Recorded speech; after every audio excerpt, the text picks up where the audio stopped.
la chance de fréquenter un lieu historique magnifique, la cathédrale d'Albi, avec son orgue unique. La première rencontre avec un orgue, c'est la première rencontre avec un disque d'orgue. Et j'ai été complètement ébloui par le son de l'instrument. Mon grand-père paternel était organiste.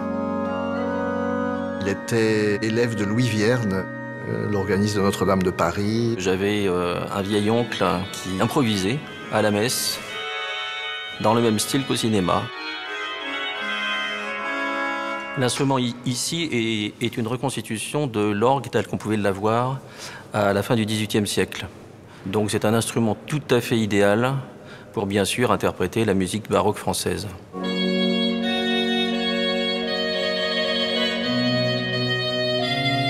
C'est un instrument très spécifique, ne serait-ce que par son dessin. Contrairement aux orgues de l'époque, n'est pas du tout rectiligne, mais très curviligne. Un instrument qui porte des sculptures d'instruments de musique, ce qui est très très rare, qui montre que cet orgue s'inscrit dans un lieu musical. Louis XIV souhaitait que la musique ici à la Chapelle Royale soit la plus belle musique religieuse d'Europe.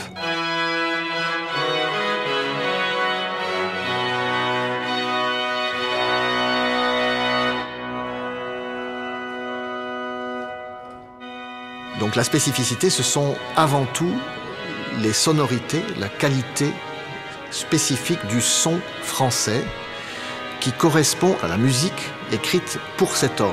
Il n'y a pas d'orgue standard. Il y a des caractéristiques communes d'une esthétique à l'autre. Chaque orgue a son identité propre.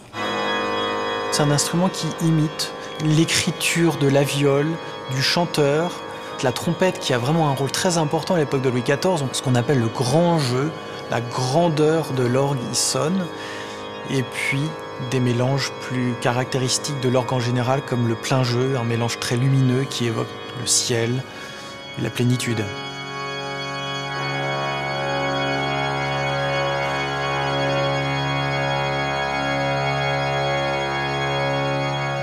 Il y a une majesté, il y a quelque chose bien sûr de grandiose, mais en même temps, il y a aussi une poésie et puis un aspect mystique certainement qui n'est pas à négliger.